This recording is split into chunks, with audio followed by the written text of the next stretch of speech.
Começa agora o programa Integração 5.0, o seu novo canal de comunicação do Encontro Indústria Porto.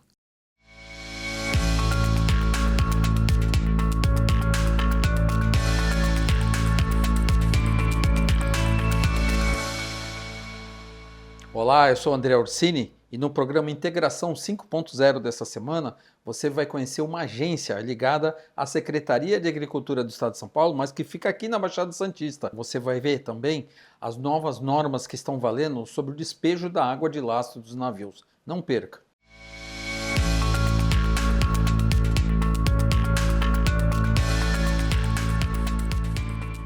A APTA é a Agência Paulista de Tecnologia dos Agronegócios. É uma organização da Secretaria de Agricultura do Estado de São Paulo e ela coordena 7 instituições de pesquisa.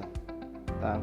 São todas instituições voltadas ao agronegócio. Então tem o Instituto de Pesca, o Instituto Agronômico, nós temos o Instituto Zootecnia. Esses 3 institutos são institutos que trabalham com a parte de produção. A gente tem o Instituto de Tecnologia de Alimentos, que vai trabalhar o pós-abate, o pós-colheita.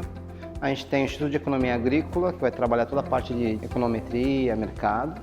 E a gente tem o Instituto Biológico, que vai trabalhar com a parte de insumos, a parte ecológica, a parte de bioinsumos e assim por diante. Fora isso, nós ainda temos um 7º, que a gente chama de APTA Regional. São unidades espalhadas pelo Estado de São Paulo, onde a gente pega esse resultado da pesquisa desenvolvida por esses institutos e regionaliza. Nós somos 500 pesquisadores espalhados em 40 cidades pelo Estado de São Paulo. Em 2021, dentro da APTA, nós começamos a questionar uma forma de a gente ser mais assertivo em relação a pegar o conhecimento, pegar as nossas pesquisas e transformar isso em benefício prático para a sociedade. Então a gente começou a pensar como é que a gente atuaria no segmento de inovação.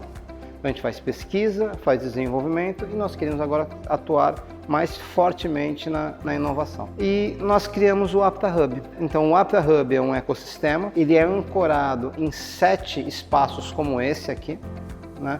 Nós temos esse aqui em Santos, no Instituto de Pesca, mas nós temos em São Paulo, nós temos em Campinas, nós temos em Ribeirão Preto. E por que eu falo ancorado? Porque assim, aqui são pontos de referência para as atividades que a gente faz. Então a gente trabalha com a incubação de startups, incubação de tecnologias, a gente faz aceleração disso e trabalhar elas para irem mais rápido para o mercado, a gente pega demandas da iniciativa privada e propõe desafios para as startups, para os nossos pesquisadores.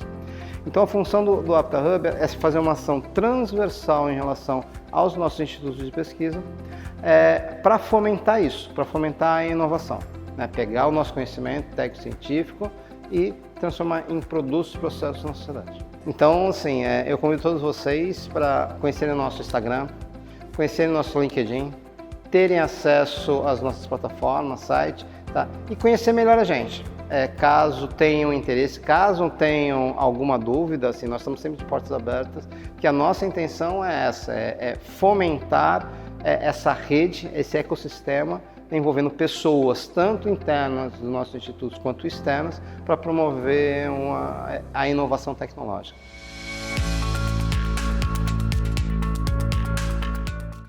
Voltou a valer desde o último dia 13 a norma da Autoridade Portuária de Santos, APS, que exige dos navios a apresentação de atestado de conformidade com as regras internacionais da destinação das águas de lastro. A exigência, que visa aumentar a segurança ambiental do Porto de Santos, havia sido derrubada pela ANTAQ, Agência Nacional de Transportes Aquaviários. Mas uma decisão do Tribunal Regional Federal da Primeira Região reverteu a intervenção da ANTAQ. Sobre o assunto, o Integração 5.0 conversou com um biólogo especialista em meio ambiente. Água de lastro é basicamente o que vai dar a estabilidade no navio durante a questão de colocar carga ou em sua totalidade ou parcialmente dentro do navio. A água de lastro justamente dá essa questão de lastreamento desse peso dentro do navio para dar estabilidade nos navios durante o transporte de suas mercadorias, bens, entre outras coisas que o navio faz, seja de forma entre os continentes ou dentro do próprio continente, né, na questão costeira. O navio ele precisa desse lastreamento, ele precisa deste peso, é a estabilidade dele. Então, a água de lastro nada mais é do que captar a água do local onde ele está, para dar esse peso nos seus porões, e a quantidade está relacionada ao peso necessário para a movimentação. Se ele está com carga ou não, se ele não está, mais a água ele vai captar. Então, basicamente, é justamente eu dar essa estabilidade para evitar com que o navio sofra algum tipo de problema durante a navegabilidade dele. Pensando nessa questão da retirada de água de um local para você descartar em outro local, a gente pensando a nível internacional, né, a gente tem a IMO, né, que é a Autoridade Marítima Internacional, que ela dá essa questão de regulamentação para as águas de lastro serem descartadas de uma forma mais adequada para minimizar os impactos que essas águas causam. E ela também dá essa questão da legislação de cada país. Cada país vai ser o fiscalizador e legislar perante as suas águas jurisdicionais, né? O que acontece? O problema é que você retira uma água de um local e você leva para um outro local. A água que você está retirando, você pode levar ali desde micro-organismos, bactérias, por exemplo. A gente já teve problemas muito sérios com cólera, que até hoje tem esses problemas na Índia. Década de 70, 80, cólera na água de lastro era um problema latente e deu uma diminuída, mas a gente sabe que ainda existe em alguns países. E fora outros animais, né? Plantas também. Hoje, por exemplo, a gente tem ali na região de Cubatão, no manguezal, uma espécie que tem ocorrência na região da Indonésia, né?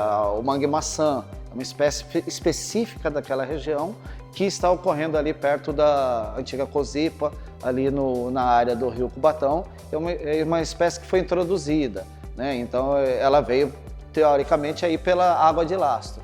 Peixes, a gente sabe de várias espécies de peixes que vêm ocorrendo pelo mundo afora, que vêm na água de lastro.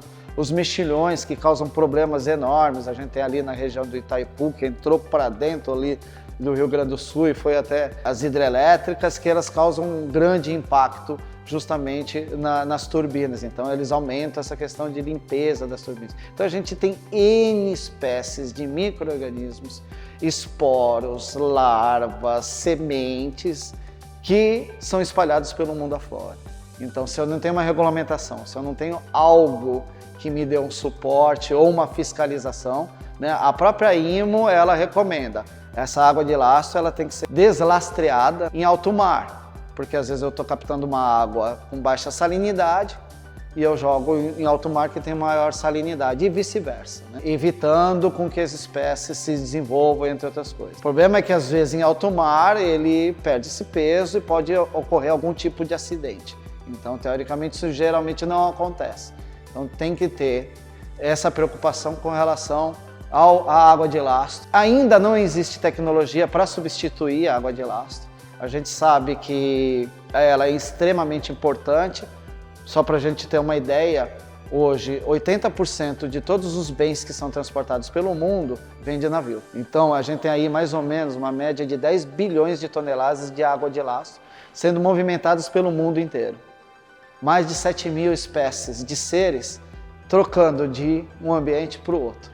E aí, quando ele chega num determinado ambiente que ele não tem predador natural ou não tem um controle, ele gera vários problemas, como desequilíbrio ecológico, como doenças, problemas de saneamento, problemas relacionados a uma água mais tóxica, né, com elementos químicos, uma série de problemas que devem ser acompanhados isso de perto. A legislação ela tem que ser efetiva, né, tem que ter esse acompanhamento e essa preocupação. A gente já passou por uma pandemia que estava relacionada justamente a essa questão de globalização e veio por todos os cantos, né? Veio de navio, veio de avião, veio de tudo que é canto. E aí, dentro da água de lastro, a gente sabe que já tem uma série de problemas, tem que fazer esse acompanhamento. E acho que a legislação nada mais é do que uma certa forma de instrumentalizar uma questão que é necessária. Evitar problemas nos ecossistemas. Não deixe de acompanhar as edições do Integração 5.0, toda sexta-feira, aqui mesmo no canal do Encontro Indústria Porto. Faça sua inscrição, ative todas as notificações e fique por dentro do que acontece de mais importante nas indústrias e nos portos do Brasil.